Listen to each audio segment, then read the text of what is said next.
এই লেসনে আমরা শিখব যে কিভাবে আমরা আমাদের সেপারেটর অর্থাৎ ডিভাইডারের ঠিক নিচের দিকে রাইট সাইডে আমরা কোনো কন্টেন্ট অ্যাড করতে পারি। তো আমরা ব্যাপারটি আরেকটু ক্লিয়ার করার চেষ্টা করছি। আমরা আমাদের প্রিভিয়াস প্রজেক্টটি একটু ওপেন করছি।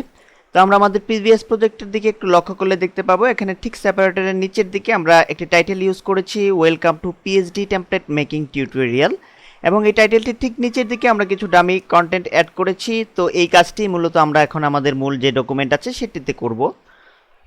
তো আমরা চলে আসলাম আমাদের মূল ডকুমেন্টে। তো আমাদের মূল ডকুমেন্টে এসে আমরা প্রথমেই টাইপ টুলটির সাহায্যে আমরা একটি টাইটেল টাইপ করব। তো আমরা টাইপ টুলটি সিলেক্ট করছি, সিলেক্ট করে আমরা ফন্ট সিলেক্ট করে দিলাম এরিয়াল, আর আমরা জাস্ট কালার হোয়াইট রেখে দেন আমরা সাইজ 18 পিটি করে দেব। 18 পিটি করে আমরা জাস্ট আমাদের ডকুমেন্টের উপরে যে জায়গাটিতে আমরা টাইপ করতে চাচ্ছি সেই জায়গাটিতে মাউস পয়েন্টার দিয়ে জাস্ট ক্লিক করলে এখানে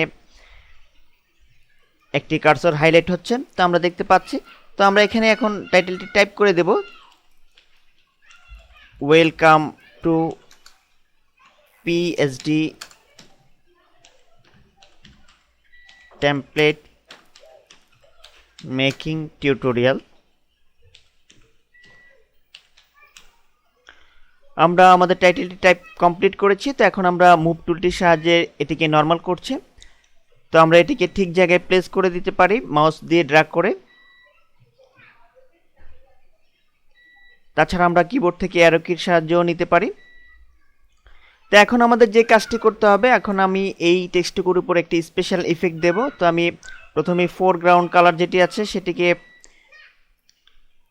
আমি হোয়াইট করে দেব একেবারে, অর্থাৎ পরপর 6টি এফ দিলে এই ধরনের কালার আপনারা পেয়ে যাবেন। দেন আমি ব্যাকগ্রাউন্ড কালারে একটি কালার কোড ইউজ করব, অর্থাৎ এই কালার কোডটি 9A9A9A, এই কালার কোডটি দিয়ে আমি ওকে করলাম। ওকে করার পর আমার এই যে টেক্সটটুকু আছে এটিকে আমাকে প্রথমে সিলেক্ট করতে হবে। তো আমি কিবোর্ড থেকে কন্ট্রোল চেপে এই টেক্সটটুকুকে সিলেক্ট করলাম। সিলেক্ট করার পর আমি গ্রেডিয়েন্ট টুলটির সাহায্য নেব। আমি গ্রেডিয়েন্ট টুলটিতে ক্লিক করলাম। ক্লিক করার পর আমাকে আরেকটি কাজ করতে হবে, আমাদের এই লেয়ারটিকে প্রথমে রেস্টারাইজ করে নিতে হবে। তো আমি লেয়ারটিকে রেস্টারাইজ করে নিলাম। রেস্টারাইজ করার পর আমি জাস্ট মাউস পয়েন্টার স্টার্টিং পয়েন্টে চেপে ধরে আমি যদি এন্ডিং পয়েন্টে ছেড়ে দেই, দেন কন্ট্রোল ডি চেপে এটিকে নর্মাল করছি। তো আমরা দেখতে পাচ্ছি যে একটি গ্রেডিয়েন্ট ইফেক্ট আমাদের এই টাইটেলটির উপর ইমপ্লিমেন্ট হয়েছে। তো এখন আমাকে যে কাজটি করতে হবে, আমাকে এর নিচে কিছু ডামি কন্টেন্ট অ্যাড করতে হবে যদি আমরা আমাদের এই প্রজেক্টটিকে আমাদের প্রিভিয়াস প্রজেক্টের মতো হুবহু রূপে রূপান্তরিত করতে চাই। তো আমি এখন সেই কাজটি করব। তো আমরা টাইপ টুলের সাহায্যে এই ডামি টেক্সটগুলি টাইপ করে নিতে পারি, কিন্তু আমি সময় অপচয় রোধ করার জন্য আমার প্রিভিয়াস প্রজেক্ট থেকে আমি আপাতত এই টেক্সটগুলো কপি করে নিয়ে আসছি। তো আমি একটি নতুন লেয়ার এখানে নিয়ে নিচ্ছি। প্রথমেই নতুন লেয়ার নিয়ে আমি আমার প্রিভিয়াস প্রজেক্টটি ওপেন করলাম। ওপেন করে জাস্ট আমি এই লেয়ার থেকে এই টেক্সটটুকু কপি করে নিচ্ছি। কপি করে আমি চলে আসলাম আমার মূল ডকুমেন্টে। দেন আমি এডিট, দেন পেস্ট করে দিলাম। দেন মাউস পয়েন্টার দিয়ে আমি এটিকে ঠিক জায়গায় আমি যে জায়গাটিতে বসাতে চাচ্ছি সেই জায়গাটিতে আমি এখানে প্লেস করে দেব।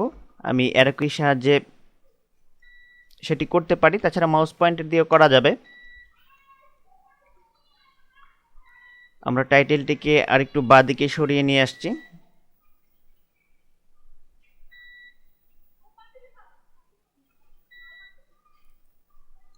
আমরা দেখতে পাচ্ছি চমৎকারভাবে আমাদের টাইটেল এবং ডামি কন্টেন্ট এখানে অ্যাড হয়ে গিয়েছে। তো আমরা এটিকে আরেকটু উপরে তুলে দিচ্ছি। আমরা টেক্সটগুলিকে আরেকটু উপরে তুলে দিলাম অ্যারো কিয়ের সাহায্যে।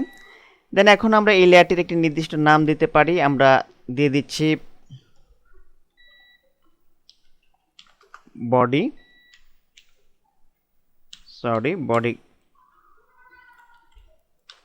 বডি কন্টেন্ট দিয়ে দিলাম।